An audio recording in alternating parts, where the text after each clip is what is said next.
In the last video, my life as a Christian, we talked about, well, yeah, my life as a Christian. Towards the end of the video, we started talking about, seeds were planted in my head, and I started to question my faith. I started to question if I was born into the right faith, to be more precise. And so that led me to the 4.5 months spiritual journey in which I researched multiple different religions, Islam, my own religion at the time, which was Christianity, but then also some others. Of course, at the end of the 4.5 months, I ended up taking my Shahada, but in this video, I actually don't want to talk about Islam, nor do I want to talk about Christianity. I think that those two religions, regarding my journey, are special enough to where they need their own videos. As far as the other religions go, that's what we're going to talk about in this video. We're going to talk about the other worldviews that I didn't choose, but I did look into, and talk about why I didn't choose them. Let's just start off by pointing out the big elephant in the room, which is that there's 4,200 different religions. So whenever you're someone like me, or someone like who I was at the time, who says, okay, I'm here on earth, but why? Why am I here? What's my purpose? Is there a God? That God created me, right? Why did he create me? What purpose does he have for me? What duty or what task does he want me to fulfill before I die? And if I don't fulfill that task, then will he punish me? How can I avoid that punishment if there is one? Is there even a God? Or are there gods, as in plural? When you are in that position, asking those questions, it's a very tough position to be in, almost like you're a rat in the maze, because there's 4,200 different religions. So how can you possibly pick one religion to be the absolute truth out of 4,200? Well, the good news is that most religions can be ruled out because they're polytheistic. Now, if you don't know, a polytheistic religion is one where there's multiple gods, not just one. One god would be monotheistic. Polytheism is something that you can logically disprove. And if you're able to do that, then you're essentially able to rule out thousands of religions. So let's go ahead and do that real quick and make our life easy. There's a couple of ways you can do this. I think the best way you can do it is what Allah did in the Quran.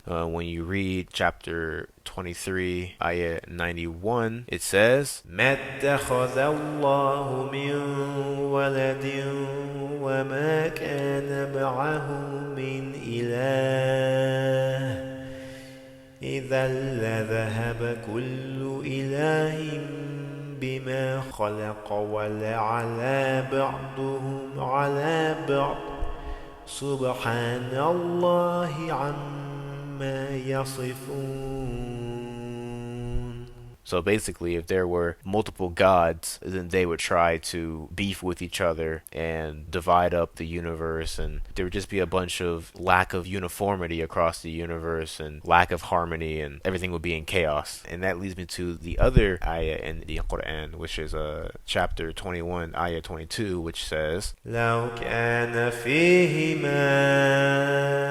آلِهَةٌ إِلَّا اللَّهُ لَفَسَدَتَا فسبحان الله رب العرش عما يصفون.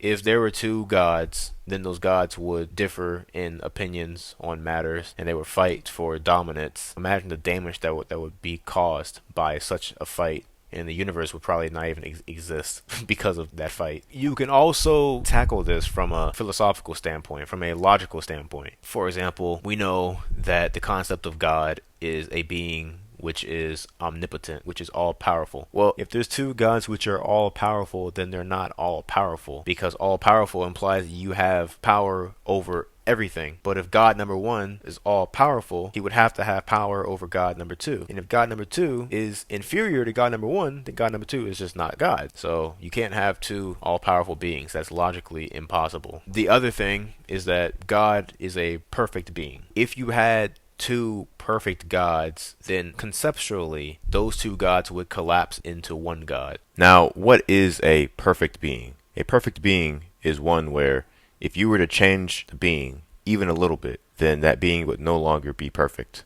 It is perfect the way that it is. To give you an example, let's say you have a triangle, a perfect triangle. This triangle has some attributes such as its shape, its size, its color, its position, and its rotation. If you were to change any of these attributes even a little bit to make the triangle different, then the triangle would no longer be perfect because it is perfect the way that it is. Now, when you introduce a second triangle, it has some attributes that are different. It has a different color, a different shape, a different size. The second triangle is not perfect because it's different from the first one. In order for the second triangle to be perfect, it would have to have the same shape, the same size, the same color, the same position, and the same rotation. But at that point, the second triangle and the first triangle would conceptually collapse into one being. Even if you had 10 triangles or 30 or 100, then they would all have to be the exact same, and they would all conceptually collapse into one triangle. And so to apply this idea to God,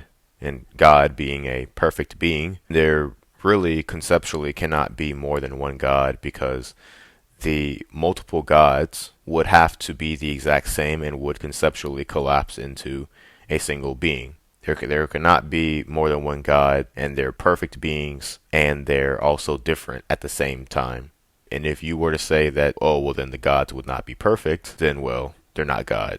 Yeah, that was kind of a lot to take in at once. I know. But at least now we have debunked and refuted polytheism, which means that the vast majority of religions can be ruled out. Of those religions, we have Zoroastrianism. Now you might be thinking, wait, isn't Zoroastrianism like one of the first monotheistic religions? Well, that's what they say. But in reality, the god of Zoroastrianism, Mazda, he has an equal and opposite counter. So if God has an equal and opposite counter, that means that his counter must also be divine. It must also be God. At that point, you have polytheism. So that's out the window. And then when you look at Hinduism, well, bro, I'm not even going to get into it. That you already know what time it is. And then you have Sikhism, which is another offshoot from Hinduism. But at least this offshoot is actually monotheistic.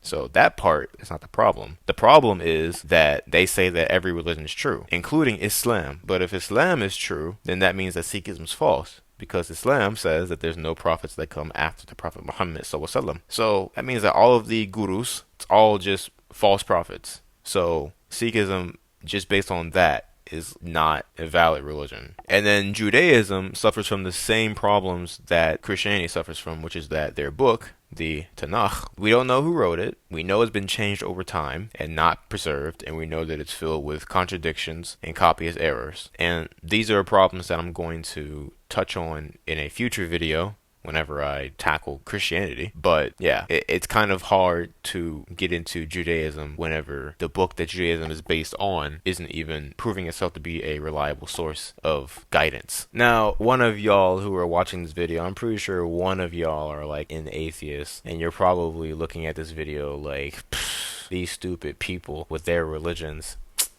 You ain't safe. Bring that booty here, boy. I'm on you too. What's good? Let me talk about why I didn't choose atheism, because I actually did think about it. I was like, you know what? Even though I believe that there is a God, because I'm searching for truth, let me be as open as possible, even to the possibility that maybe there is no God. It was kind of an unnecessary thing to do in hindsight, but it's what I did. So let me explain why I know that atheism is not the truth either. You cannot have the universe come into existence without God. And the way that atheism tries to explain how everything came to be without God, they have some very senseless ways of explaining things. You have the infinite regress, which basically says the universe is eternal. The universe has always been here, or that this universe was created by another universe, which was created by another universe, which was created by another universe, and so on and so forth. Basically, you have an infinite regress of things that cause things that cause things that cause things, and that's how we got here. But the thing is, you can't have an infinite regress, because if you were to imagine the timeline of reality to be like a row of dominoes, something has to push that first domino. You can't have a row of dominoes just fall and fall and fall and fall forever and ever and ever and ever.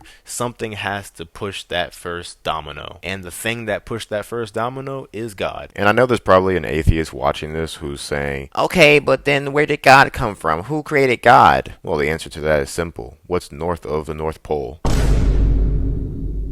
Nothing, bro. The very definition of the North Pole is that it's the northernmost point on Earth. You can't go north of the North Pole. And similarly, the very idea of God is that he is the uncreated being that created everything. You can't go before God. It's an illogical question. Not only that, but you cannot have something come from nothing. And then when you look at, how the earth was made, you look at all the green and the animals and everything, like they want to tell you that order came from chaos. Everything in the universe tells us that everything that's in order will eventually dissolve into chaos. You never have it the other way around where chaos turns into order. And yet they say that a bunch of rocks smashed it together in such a way that now we have the earth. Like what? Doesn't make any sense. It completely goes against everything that we know. Specifically talking about the animals, how did life get here? How did the animals get here? How did we get here? They say evolution.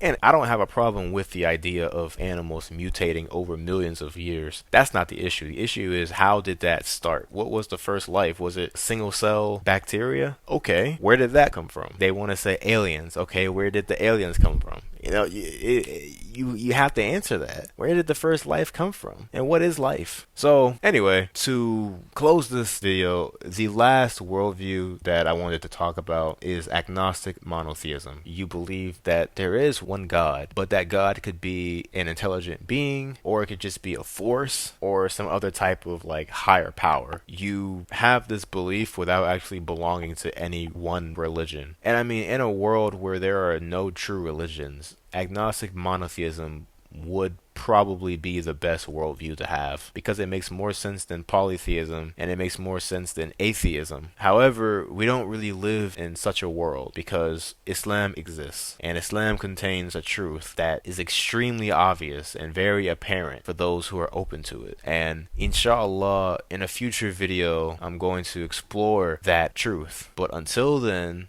if you're watching this and you're not Muslim, I would suggest that you open yourself up to truth, wherever it comes from, and just research Islam.